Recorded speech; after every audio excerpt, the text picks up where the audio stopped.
Nós já dissemos em outras oportunidades aqui nessa coluna do Nocaute que o Brasil sempre viveu uma disputa muito grande em relação aos setores atrasados e ultraconservadores e setores mais progressistas, e isso sempre teve impacto muito grande na área da educação. Quando o Marquês de Pombal, lá para os anos 1700 e alguma coisa, expulsou, né, os jesuítas, não apenas de Portugal, mas também aqui na colônia, os jesuítas aqui no Brasil faziam exatamente o papel de professores, né? Eles é que cuidavam da educação. Quando os jesuítas foram expulsos do Brasil, nós não tivemos praticamente mais nada em matéria de educação. E era necessário financiar alguma coisa, não para o povo em geral, mas pelo menos para uma parte, mesmo que pequena, da população. E veja que desde 1773 foi instituído no Brasil uma coisa que se chamava de imposto literário, né? Ele era cobrado a partir de uma espécie de taxa sobre cada barril de aguardente produzida nos engenhos e sobre cada cabeça de gado abatido nos açougues. Então isso resultou, né, no início dessa contribuição literária que eles chamavam, a primeira tentativa no Brasil de vinculação constitucional ou legal de recursos para garantir algo que é continuado, né, que deve ser uma política de Estado e não apenas política de governo, que é exatamente a educação. Nesse instante, nós estamos correndo um risco muito sério, porque agora em 2019, precisa tramitar no Congresso Nacional, para valer a partir do ano que vem, o novo Fundeb.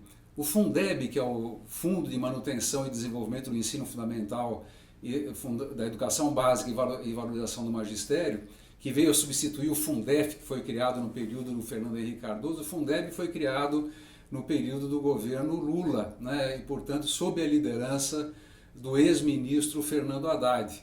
E o Fundeb hoje é a principal fonte de recursos para a educação básica brasileira. Ela garante, inclusive, recursos para creches, pré-escola, ensino fundamental, anos iniciais e anos finais, e também para o ensino médio, né? São todos recursos do Fundeb, isso movimenta cerca de 140 bilhões de reais por ano, a partir de contribuições obrigatórias que tanto estados como municípios, e também a partir de uma complementação também obrigatória por parte do governo federal. Cada estado brasileiro tem o seu Fundeb, e esse Fundeb é, na realidade, que garante o funcionamento básico das escolas de educação infantil, creches e pré-escola, de ensino fundamental e de ensino médio. E mais, é o Fundeb que garante o mínimo para a remuneração do magistério, porque 60% desses recursos arrecadados, que vêm dos impostos, principalmente o ICMS, devem ser destinados à remuneração dos professores, remuneração do magistério. Pois bem, o Fundeb, que foi criado a partir de uma emenda constitucional, ele está chegando ao seu final neste ano, e o ano que vem precisa ter um novo Fundeb. O governo federal não mexe uma palha em relação à elaboração de uma nova proposta de Fundeb. Embora haja várias discussões já de algum tempo no Congresso Nacional, e é necessário que não apenas tenha continuidade o Fundeb, eu, por exemplo, defendo que ele seja um sistema permanente, não apenas de duração de 10 anos ou de 12 anos. Não, tem que ser permanente, porque garante uma certa estabilidade do processo educacional. Mas o governo federal não mexe uma palha, né, o atual governo Bolsonaro. Por quê? Porque todos nós sabemos, já foi dito e declarado e vai sendo preparado no que eu chamo de caldeirão de maldades do Paulo Guedes, o ministro da Economia, a total desvinculação dos recursos obrigatórios, tanto para a educação quanto também para a saúde. Isso é um risco, porque políticas educacionais devem ser políticas de Estado e não políticas de governo. Veja que recentemente o próprio Ministério da Educação, ainda liderado pelo então ministro Velez, acabou criando no Ministério da Educação um verdadeiro balcão de negócios, de negociata, permitindo que pela primeira vez na história que as verbas do Ministério da Educação possam ser destinadas a partir de emendas parlamentares, que os parlamentares indicam aqui e acolá. Ora, a política, né, que ela é tão importante num país como o Brasil, e é principalmente a política democrática, não pode ser uma política casuísta, né, que vai produzindo distorções que podem agravar ainda mais as desigualdades educacionais.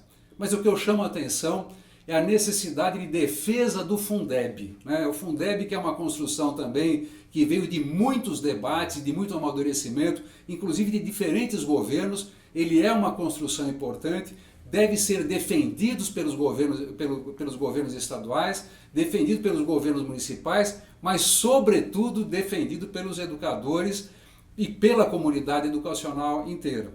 Defender o Fundeb é defender, em primeiro lugar, a manutenção das vinculações das verbas obrigatórias para a educação, esse é o primeiro ponto. Melhorar o Fundeb significa também defender que mais recursos da União sejam distribuídos pelo Brasil, sobretudo para aqueles e para aquelas escolas que mais necessitam, de acordo com as suas necessidades, portanto uma ideia de Fundeb com equidade, promotor da equidade, e essa é uma defesa importante, nesse momento principalmente, porque isso corre o risco. Nós já estamos aqui no mês de abril, maio, praticamente chegando na metade do ano.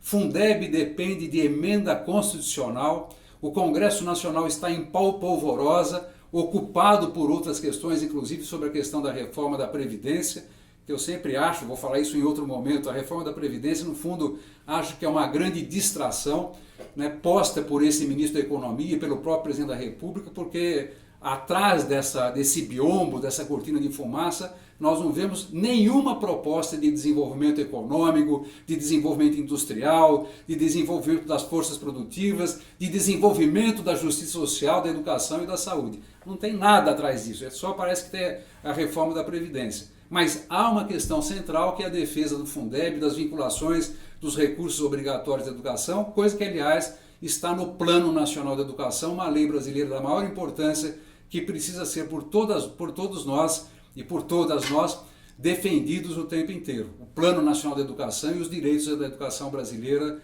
de todos e para cada um.